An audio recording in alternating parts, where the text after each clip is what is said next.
Assalamualaikum warahmatullahi wabarakatuh. Perkenalkan, nama saya Kenia Andika, mahasiswi jurusan Bahasa dan Sastra Arab UIN Membaca Padang. Kali ini saya akan mempresentasikan tentang psikolinguistik dan neurolinguistik pada subkajian kehilangan bahasa. Video ini bertujuan untuk memenuhi ujian akhir semester saya pada mata kuliah psikolinguistik atau lokalisasi. Baiklah, terlebih dahulu saya akan menjelaskan tentang psikolinguistik. Psikolinguistik merupakan salah satu dari kajian linguistik yang mana menekankan pada proses psikologi dan penggunaan serta pemperolehan bahasa manusia, atau kajian tentang proses-proses mental yang terjadi pada saat seseorang memproduksi dan memahami bahasa. Psikolinguistik juga menjelaskan bagaimana seseorang pertama kali mendapatkan bahasa, apakah itu bahasa pertama, bahasa kedua, dan bahasa ketiga, dan seterusnya. Psikolinguistik juga erat kaitannya bagaimana hubungan antara pikiran dan bahasa, serta memori, dan bagaimana juga adanya faktor-faktor lingkungan sosial yang menjadi pengaruh seseorang dalam penggunaan bahasanya. Setelah memahami tentang psikolinguistik, bagaimana dengan neurolinguistik? Neurolinguistik merupakan kajian interdisipliner antar linguistik dan kedokteran tentang relasi kerja otak manusia dalam proses berbahasa. Nah, atau dapat kita pahami dan lebih sederhana lagi bahwa ketika proses berbahasa dan memperolehkan bahasa, semuanya itu terjadi pada otak manusia. Dan hal inilah yang menyebabkan adanya hubungan antar dua keilmuan, linguistik dan kedokteran. Lalu bagaimanakah kerja otak manusia? Otak manusia menyimpan informasi pada jaringan sel-sel otak yang dihubungkan kepada bagian-bagian otak yang mengontrol pergerakan-pergerakan tubuh manusia. Pada dasarnya, secara garis besar, otak terdiri kepada hemisfer kanan dan hemisfer kiri.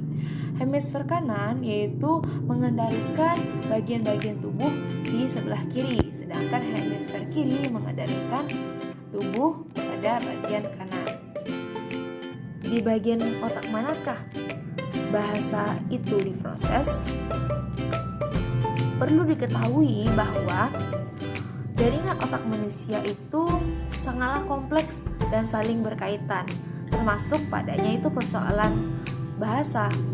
Misalkan, otak untuk fungsi bahasa itu bisa berkaitan dengan otak untuk fungsi melihat dan mendengar. Aktivitas-aktivitas dalam berbahasa itu terjadi pada umumnya di hemisfer kiri.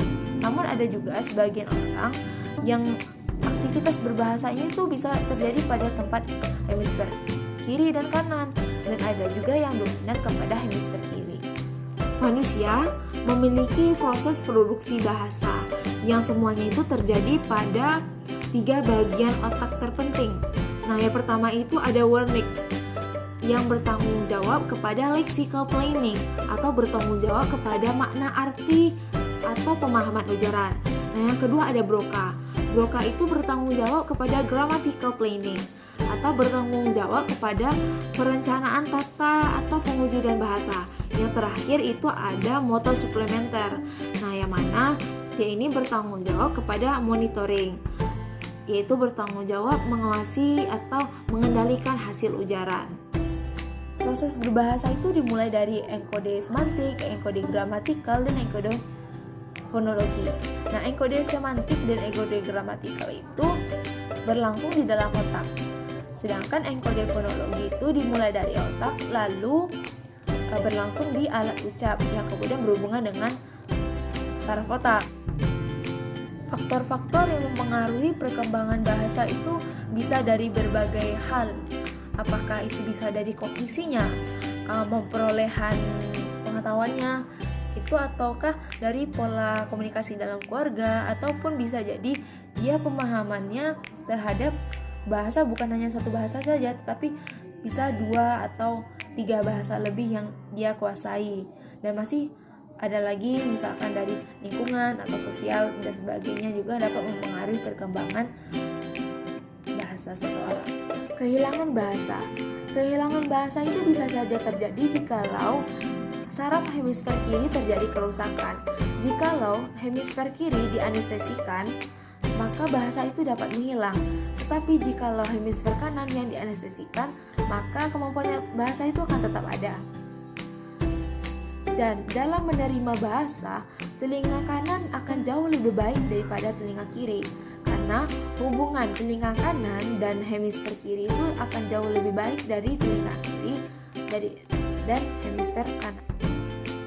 Jika materi bahasa diberikan, maka penglihatan kanan akan jauh lebih baik dari penglihatan kiri, sebab adanya hubungan penglihatan kanan dengan hemisfer kiri, sedangkan penglihatan kiri ada hubungannya dengan hemisfer kanan.